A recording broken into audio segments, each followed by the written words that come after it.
Thanks, Tevin. The winter weather is here, and so is the ice and sleet. Since about 7:30 this morning, the ice has been accumulating on the roads. You've probably heard of this vocal trend going around on campus, or you've heard it from the Kardashians.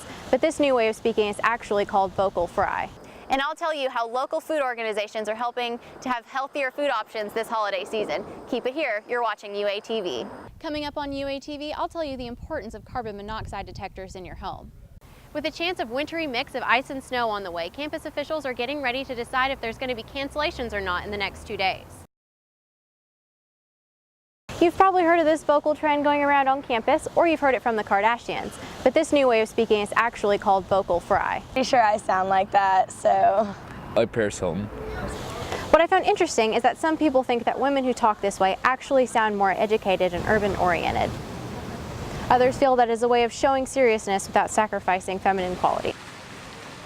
Some people feel that the vocal frying gives off a laid-back attitude and younger generations can look up to it. So I could see them like, I guess, be more of the party crowd, I suppose. I'd probably group them with sorority girls, but I'm a sorority girl too.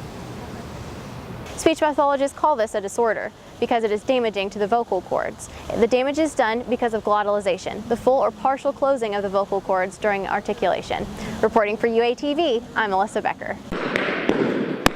Archery is making a comeback, but not just on the big screen. Butterfield Elementary has a few Katniss Everdeen's of its own. I got in this year, which I was very happy. Since 2011, Butterfield Elementary School has had an archery team made up of 24 4th and 5th graders.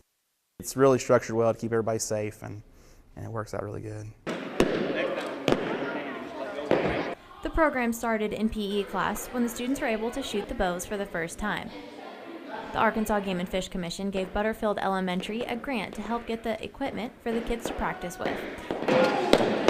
And they received the rest of the funds from the school's PTO. Recently, the archery team placed 7th place in the state competition out of 41 teams, and will be moving on to nationals in Louisville, Kentucky. To raise money for the trip, some parents said they would donate $1 for every bullseye the students hit at practice. And I was like, seriously? I just made a bullseye. Those bullseyes are really small and really hard to get, so it just feels really good when you get one. At this practice, students raised a little over $400, hitting 86 bullseyes. Reporting for UATV, I'm Alyssa Becker. While driving around Bikes, Blues, and Barbecue this weekend, there will be some tasty treats on the worst foods list, including foods like fried chicken and fried Twinkies. Also, sausages, french fries, and funnel cake. If somebody's really wanting to try something like a fried Twinkie, I'd say go for it. The University of Arkansas Food and Human Nutrition professor, Dr. Cindy Moore, says that it is okay to eat these unhealthy foods, but recommends a balance of healthier foods. Do you want a large or a small? A large. A few ways to still enjoy the food this weekend would be to eat smaller portions. Dr. Moore recommends sharing dishes with someone else. Another way to limit the unhealthy food intake is to pay attention to how full you are and to eat slowly. Recognize those feelings of fullness or satiety and be less likely to overeat. When drinking this weekend, be sure to keep in mind that it takes your body about 1 hour to process one alcoholic beverage and even longer on an empty stomach.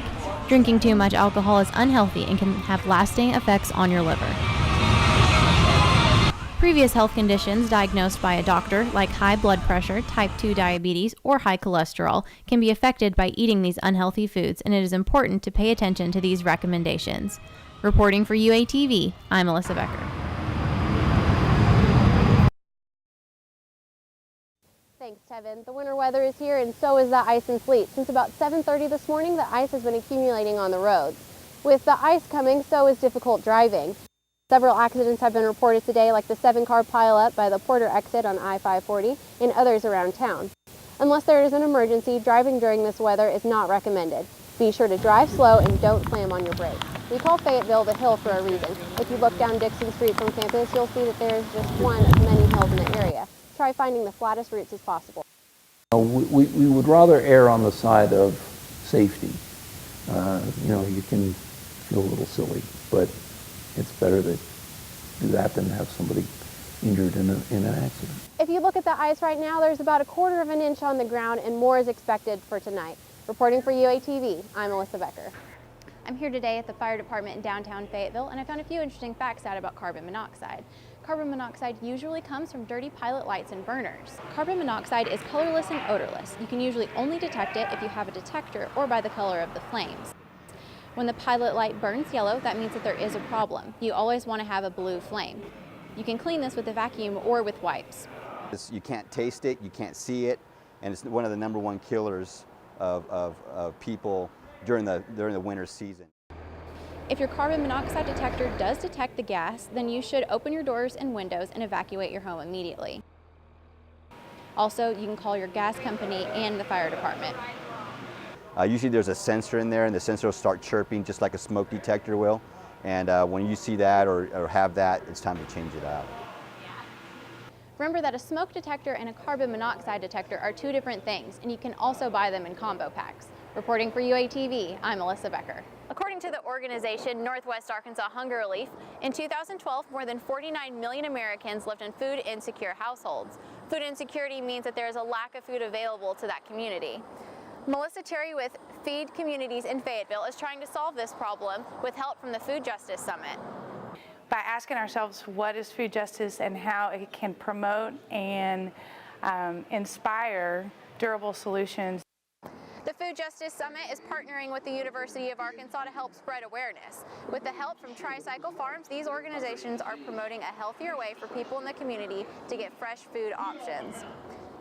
There are several ways that you can help out your community this holiday season. One is to donate healthier food options. Some of these include canned meats like chicken and tuna, also canned vegetables with less syrup in them. Another way is to donate your time to Tricycle Farms. You can contact them for more information on how to sign up at FayettevilleTricycleFarms@gmail.com. You can also attend classes put on by these organizations. To register for classes, go to foodjusticesummit.uark.edu. On the corner of Sycamore and Garland, where I stand today, Tricycle Farms is hoping to have a marketplace where the community can come out and get healthier food options. Reporting for UATV, I'm Alyssa Becker.